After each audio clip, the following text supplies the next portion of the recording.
Good morning, good afternoon, good evening, everybody. This is Tony, and you're listening to a brand new episode of Comic Conversations, episode 188, where we talk all things comics for the week of April 5th, 2017. And as always, I'm joined by my co-host, Alex. Alex, how are you doing today?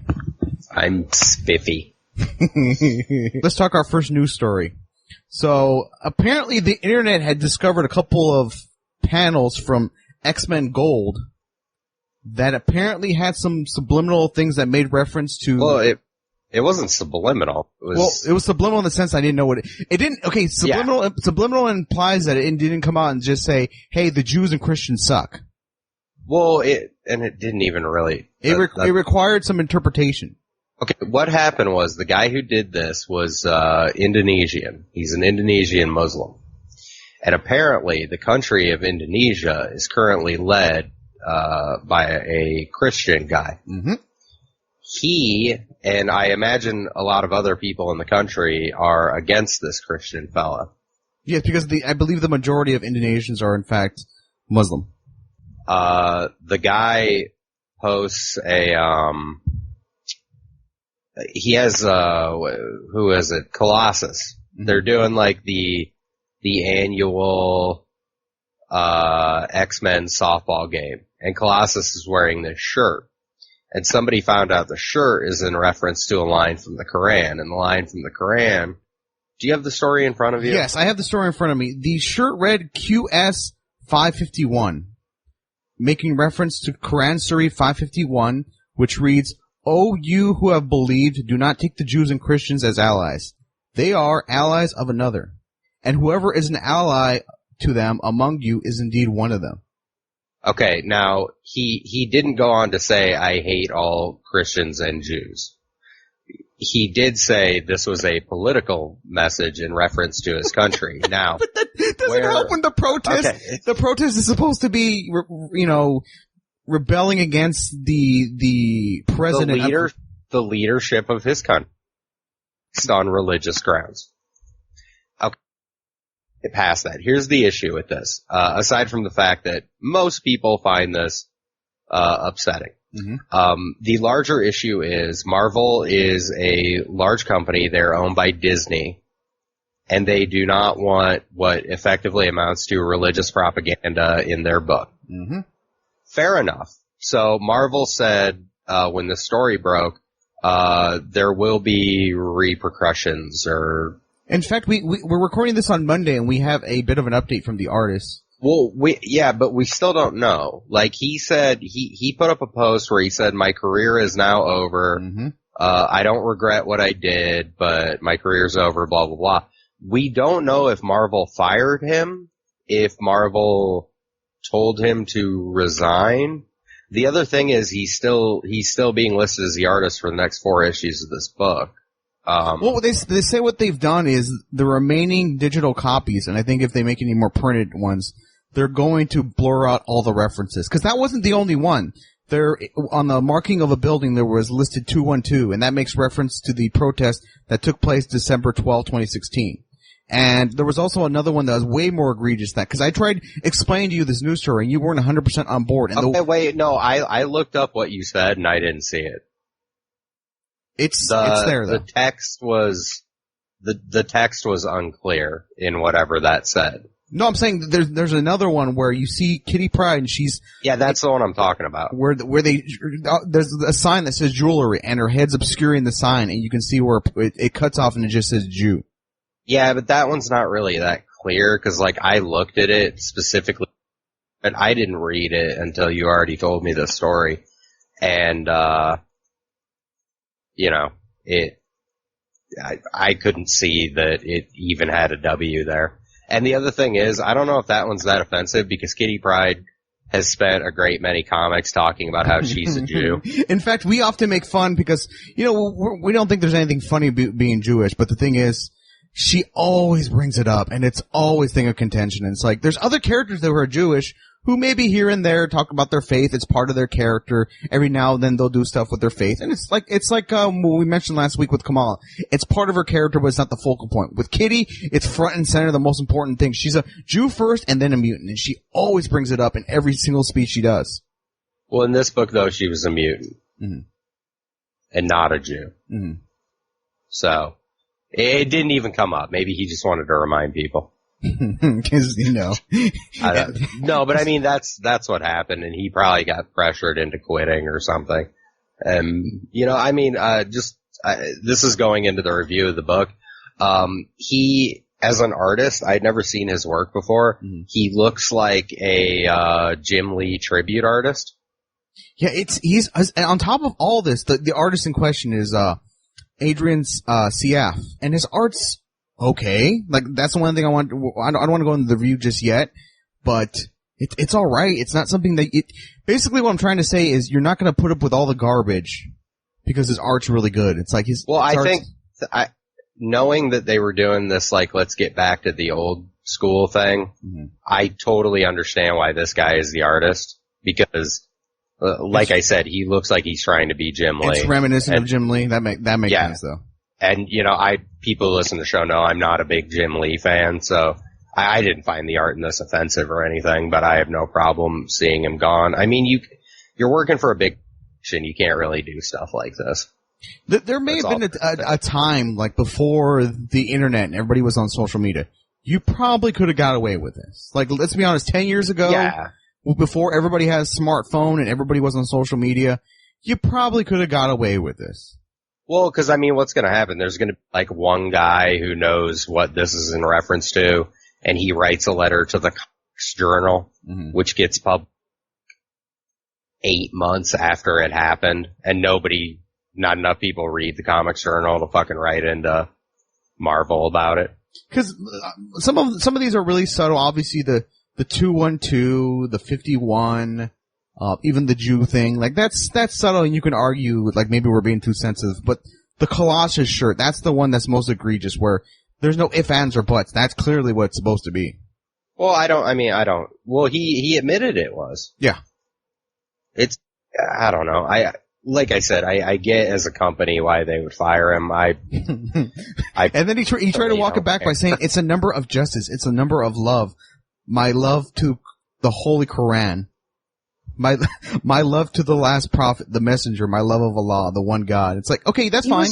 He was just staying. I sort of respect him in a way, because he didn't. It would have been shit if he goes, oh, no, I was just emotional, or I didn't really mean it that way. The guy was like, no, fuck you. I meant, and you know what the thing is? I did this for a reason, and I meant it. And if it was any other book, like, maybe he could have got away with it, but it's X-Men. It was a smaller book.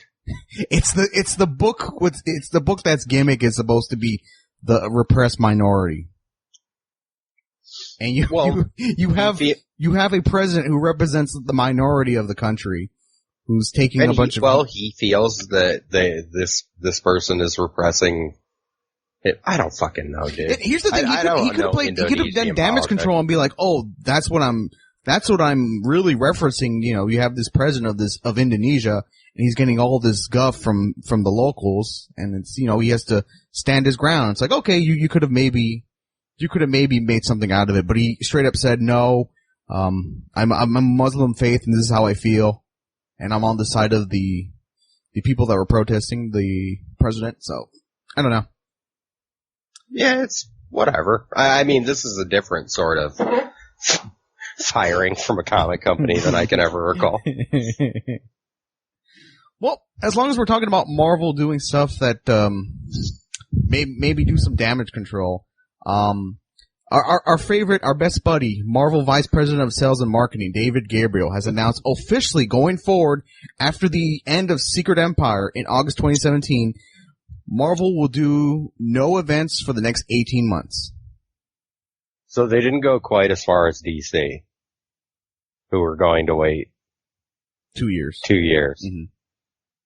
But it's needed. It's desperately needed. Marvel has been doing event after event after event, and the events lead into other events, lead into other events. DC did this, and it led to them doing the New 52. This never works and never will work in comics. People get fatigued. They get tired of the events. They get tired of having to buy extra books to follow the story. It's always happened. Better to take a break from it, only do an event when you have an amazing idea, something that feels like a big deal, That's what you save an event for. And you let the comics themselves run their own stories. You could do your little crossovers between different X-Men books or different Avengers books, and that's fine. But the stuff that involves most of the Marvel Universe, it should not be done that often because they don't feel special when you do them that often. Mm-hmm. This is a smart move. It's for the best, and imagine when the 18 months is up. I have to imagine you're going to see giant numbers for the event because it's literally been held off for the last 18 months. One thing they did clarify, they said they will no longer be doing the company-wide crossovers like Secret Empire, Civil War II, Secret Wars, but they did say they are going to do smaller ones. Example, and that's fine. Example being like, basically I would refer to them as just crossover as opposed to events. Like Clone Conspiracy, where they had a lot of the Spider-Man titles tie in. The one they're announcing going forward is Weapons of Mutant Destruction, which is supposed to, probably it's going to be involve all the X titles. But with that said, we're not doing a company-wide event where it's all encompassing and it has a million tie-ins. This is probably going to be an event that takes place within its own genre of books, maybe here and there, but it's not going to be something to where it's so wide in scope and something that turns people off. Yeah, it's less invasive. One assumes if you read one X-Men book, you probably read the other one. Mm-hmm. So it's okay to do something like that. But if you read, Avengers, and then you're expected to pick up 5, 6 other books, that's a little ridiculous. And that's what a lot of the series have been. So, good move. Good job, Marvel. Yeah, they're attempting to correct the ship because I guess apparently they got sick of getting their butt kicked. And I told you this. You were like, oh, I don't know if Marvel could turn things around because DC's really on fire and Marvel seems like they're set in their ways. Where it's like, no, they've clearly responded to getting their butt kicked pretty hard and they're attempting to do some stuff that. Yeah, but we're not going to do shitty crossovers anymore. Like that's a good move, but your bigger problem is we're losing all our fucking writers. And that's the one they don't ignore. Hate the Jews. Like, yeah, or we hate or we love minorities, but a little bit too much. Yeah, it's like it's Marvel. Disney needs to go in there and tell them what's up. I know, tell them what makes money. All right, speaking of movies, actually, movies based on their properties. Speaking of stuff that makes money, apparently Marvel is trying to make a little bit of money for actual physical comic book stores because they are offering a rewards program for people that actually go into the store and buy the physical comic book.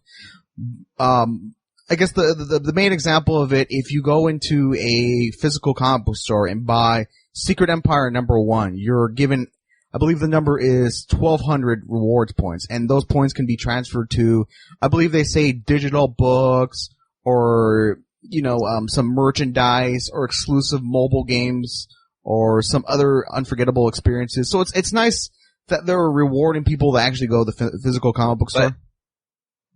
There's some irony in this. To encourage people to go to a comic book store, they're sending them into a comic book store so they buy a comic, which then gives them